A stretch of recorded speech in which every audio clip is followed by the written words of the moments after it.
Hey guys, so I wanted to do a video, actually a series of videos, um, around just the Master League and things I've learned. Um, I'm going to start off with just an intro, because lots of people are starting new Master Leagues. Lots of people are going to be doing it over the next couple of weeks or months, and it's just a really fun game mode. So I figured I'd share some of the things I've learned, some of the things I've watched from other people that are experts at this, and maybe there's some things that you guys can learn. So when you start up a new Master League, you obviously choose between the existing club and the Master League original. Um, I think when you start with a club, it's really your preference if you want to play with real players, players that your favorite club, and start off. I just think it's a little bit of a challenge, because you either start with a stat team or you have to do some sort of rebuild anyway. Um, but totally up to you. I start with the Master League original because I want more of a kind of football manager type experience. So, I want to build my own team. I want to bring someone up from a lower league, and I want to put my stamp on it. So I start with the original lineup. Either one's fine. I'm gonna go with Newcastle in mine, uh, and I have the PES Universe file, so you're gonna see the real teams. You can select whichever coach you want. You can go all the way down. I'm gonna take Giggs. One of my favorite coaches, and you can you see what he's wearing, etc. So as you get in, this is the first bit where I think I've seen other people do it, and I've certainly feel like there's some settings that work really well for me. The first thing I do is I go to match level and I change that to what I'm going to play at. I've played as a legend. It's just too difficult, especially when you start out. You're just going to get hammered every single game.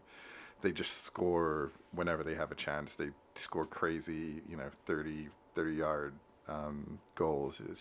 It's impossible, especially with a bad team. You have to have a stat team. Every single player on your team is awesome to be able to beat legend regularly. Um, and then you can change the match time. Um, I like to do this somewhere between 12 and 14 minutes.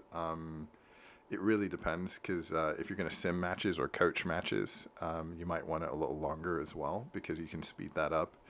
But yeah, I would set it to 14 minutes. And then really important to change your currency because if you don't change your currency, you can't change it once the game starts. So you have to go back and actually just create a new Master League, which is a pain. The one last thing here is under stops during transfer window. Lots of people will tell you, hey, only stop when there's progress, and that's cool. You can do what you want. Um, when I start, I put it as every day, and the reason for that really is because I find myself getting really excited, making a change, making a negotiation, or doing something, and then naturally just migrating to the advanced window, because in my mind I've done that activity, and I'm like, yeah, I want to see the outcome of that. And what I find is if you have it on only when there's progress, you're going to lose 3 days. And so if you didn't fill all your negotiation slots, if there's that one thing that you're like, oh man, I wanted to sell that guy or learn that guy, you just lose time. And so the transfer windows in my club feel like they're so short. So I feel like this is actually, I just start off with every day, and then once I'm comfortable with my negotiations, comfortable with my team, then I'll switch it to um, only when there's progress. So you can change that once you get into the menus. It's really easy. So that's what I do to kind of set it up. And then what you'll get is you'll get these cutscenes. I'll skip through them, but there are kind of a couple important things in the cutscenes that you have to take care of. So the first thing is they're going to ask you, in this case, we want to take eighth position. So I can agree. I can say, hey, we should win the league. But what I recommend here is you should actually take what the lowest option is. And the reason for that is really because well, there's two reasons. The first reason you can actually get fired. So it's better to shoot for a lower spot.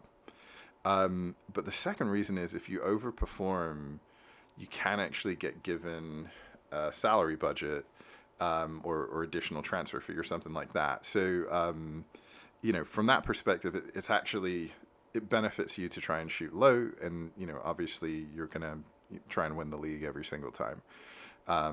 But that way, if you sim a season or something like that, you've just got less chance of being burned, and there's an upside. This one, you can choose whatever you want here. Doesn't really make a difference. And then same with this one. So when you get into your Master League, there's a couple things that I do first.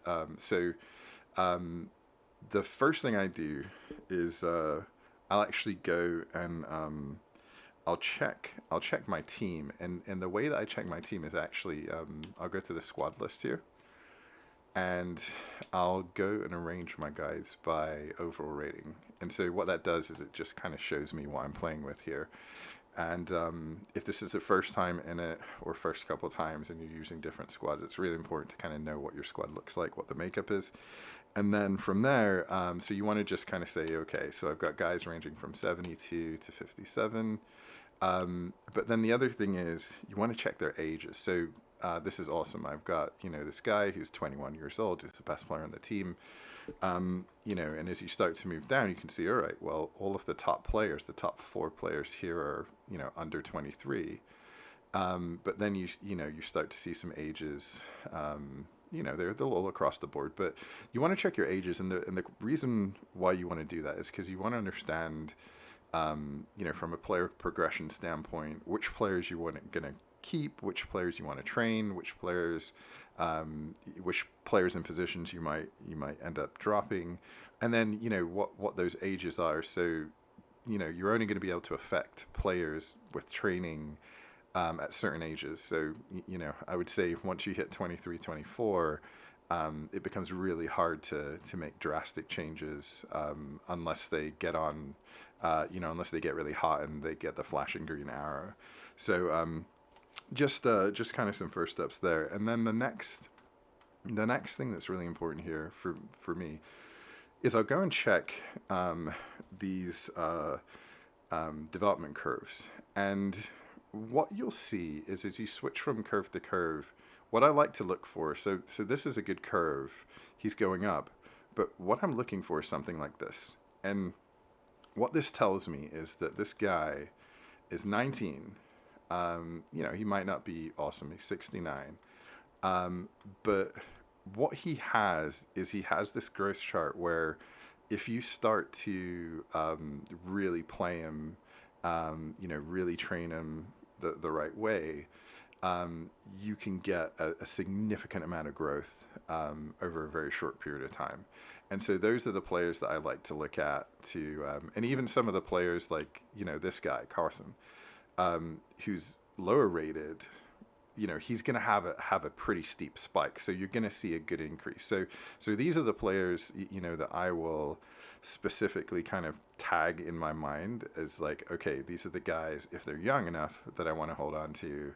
And really, at this stage, they're all going to be young, the guys with this type of spike. So, and then lastly, the key thing for me is also then going through and saying, okay, what are the positions of these guys? So we looked at Rice. Okay, I can play him anywhere in the center midfield.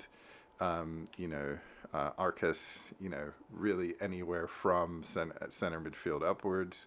And so this kind of helps you formulate what's the availability for me to, put together certain formations, things like that. So that's where you should start to think about the formation point of this. So once you have a good understanding of your players, then what you should move on to then is taking a look at your game plan. And so it's not constructing your team or putting together all of your tactics. My recommendation here, based on what I do and what I've seen and what works for me, is that I will check the formation, and generally based on the players that I've looked at and the progression curves and things like that, and then the style of football that I want to play, because PES is a very kind of football sim type game, so you're going to get a lot of realism in the play. You're going to want to then determine, okay, I want to play this formation here, or I want to go to my formation and switch it around. I've got some good midfielders. I want to stack the midfield. So you would select the formation there, and it's important to if you got players that you want to put in the positions, just go ahead and put those players in the positions for right now. So just so you have an idea of what you want to do, who's in those positions. So when you go back, it reminds you. And then if you do forward a period of time, you're building chemistry on a daily basis. So it's important to kind of set those positions, and you don't have to go back and do it until you bring in new players or remove players or things like that. So that's kind of the team checking component. The other thing that you're going to want to do is also check captaincies. So we're going to take a look at that in a second here, but you can go in here and it gives it. You can switch the captaincy, or you can go to the player settings and switch the captaincy this way, and depending on who you select, and there's no real good examples here, but it will change your chemistry. So captains are important, and they do provide dynamics for the team. Then the next thing that I would recommend is as you start to go to kind of think about what you're going to do, what type of players you're going to bring in, the next thing is I would go to my team role. And so in team role, what you can do is you can kind of scroll through, and on the right hand side, so you see Rising Star, on the right hand side you see Arcus. And so each of these team roles have an associated special effect. And those effects are actually really, really important. So, in this case, the special effect is localized to the player. But as you start to move down, so Bad Boy, for example, they, lowers teammates' conditions for the next match. So these are things where there are effects for the player, and then there are effects for the team. And so it's really important that you go through and kind of get an understanding of what you have on your current team, and then also what you need. So, if you look for a Bandira, the Bandira will come in as a key player, and the key player gives a boost to team spirit and match skipping. So that one last one's maybe not as important, but it also gives training boosts for the registered position. So, knowing which roles you have actually will really help you understand, which players you can boost more quickly, and give you an understanding of, what different effects have, and it allows you to actually play differently. So, I would definitely go and check those, and then when you're looking to bring players in, also consider the roles as a component. And so once you've done that, the other thing that's important is budget settings. So we're going to get to the negotiations tab in a second here, but in budget settings, you'll see that there's a bunch of these things that are receive as salary. I would suggest changing these last two. There's some other videos, and lots of people are saying the same thing. But yeah, salary is definitely an issue. It's difficult to get salary. It's easy to get transfer budget. So, and that's why you'll change this last one to transfer, because that way when you offer contracts and contract options, you can just get a better deal for yourself and a lower salary. So, I would set that up that way. And then almost lastly, you then want to go to your team management, and now is where you're really going to start to think about, okay, taking the next steps into, formulating exactly who your team's going to be. And so the first thing I recommend is go in and set your scouts. So you're going to have one auto set.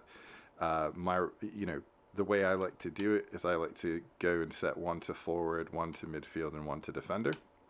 And that allows me to get specific players in each of those areas. I don't pick the position, but you obviously can.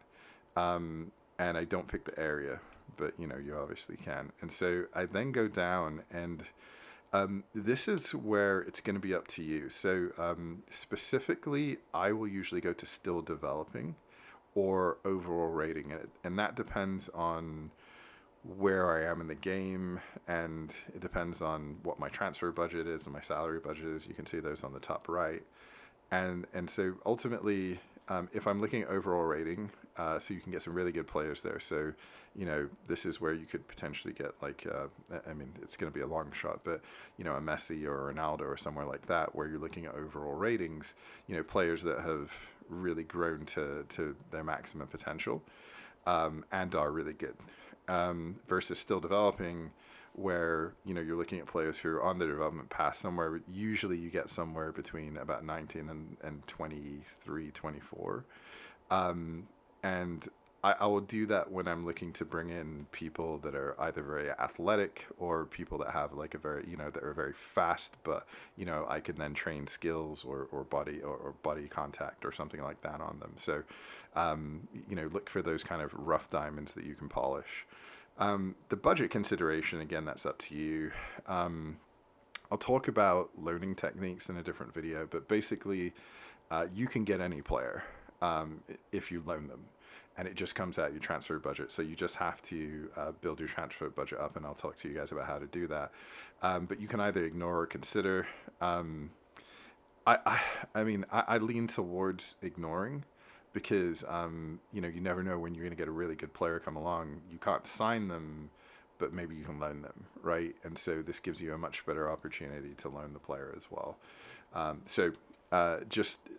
think that's an important component, and you can do that. You got 3 slots, you can put in them whatever you want, and then from there, I would also go and just take a look at your youth team, and look at who you've got.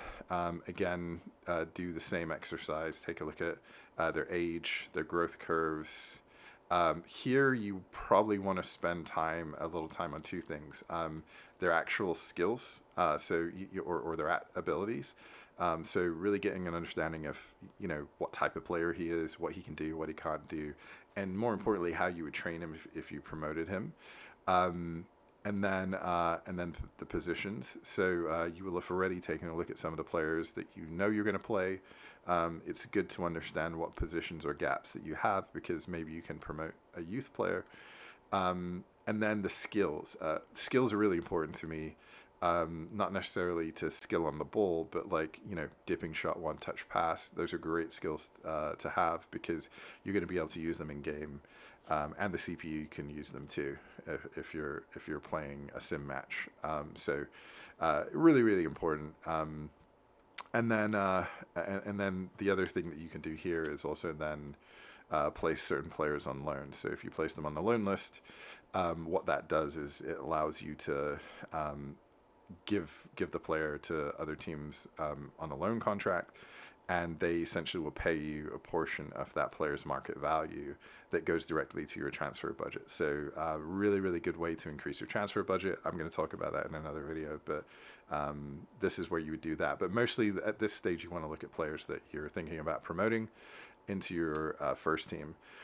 And on that same vein, I would also go through and I would take a look down here under special search at free agents. So what free agents is going to do is it's going to show you the players you can sign. Now, the challenge with this obviously is most of these guys you probably can't afford at this stage, because, I can't in this current setup, but if you're one of the Premiership teams, if you go into a Man U or Chelsea or someone like that, you can go pick up some of these guys that are pretty decent, that could be subs or something like that, and it's just salary that you're paying them. So it just comes out your salary budget. You don't need to pay a transfer budget. So I would just see who's on the market. That's going to change as different updates come out, and then from my team perspective, this is kind of where you're probably going to do a lot of your heavy lifting. You'll have an opinion at this point on which players you're going to keep, which ones you're going to get rid of. Here, I would go, and in a lot of cases, unfortunately, because this team's not very good, I'm going to go to transfer policy, and I'm probably going to place everyone on the transfer list. And the reason for that is because I'm doing a total rebuild. I might hold on to a couple of these players. You know, this guy has got really good development potential. But the reality is, what's probably going to happen is I'm going to get a good transfer offer for him. And you know, he's got for my team, he's got a high salary, and he's got a high market value relatively. And I'm probably going to sell him and then go find a player that really fits my play style. So pretty much everyone is gone, and the players that will actually end up being on this team, you know, in the way that I like to do, are probably going to be youth players. So they're going to be guys that I promote from the youth squad. So once you're through that, then there's just two more things that I really recommend doing. The first one is going into training, and I'll do a separate. I've already done one kind of thoughts video on player progression, but I'll do another video on training specifically. But what you're going to want to do is you're going to want to take each player's style, and you're going to want to train that player up. So, you know, I like to do focus training. I'll explain that a little more, but you know, you pick the style that you want, and ultimately start training that player from day one in the style that you want, knowing that you're going to keep them.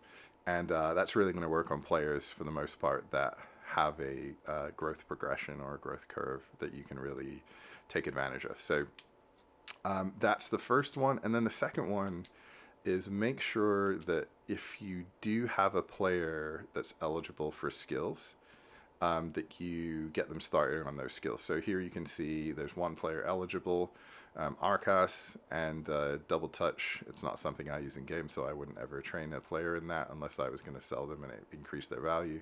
But like heading here, if this guy was going to start on my team, I would absolutely give him heading, because that can score you goals, that can you know, help you in the midfield, it can help you win balls. So anything that's beneficial, and I can do a separate video on which ones of these make sense per position. But basically anything that's going to be beneficial, and when you look at strikers, like any of this stuff, long shot, knuckle shot, dipping shot, rising shot, I mean, they all give you, you know, ammunition to score goals in different ways.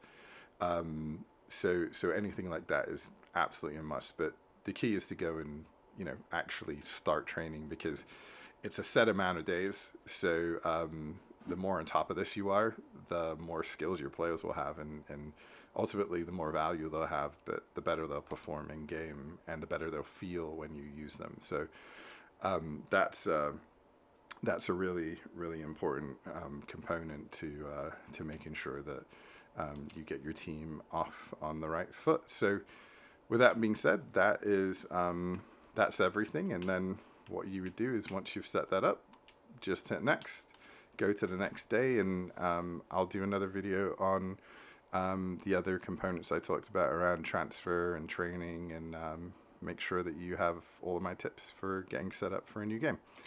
All right. Thanks, everyone. Bye.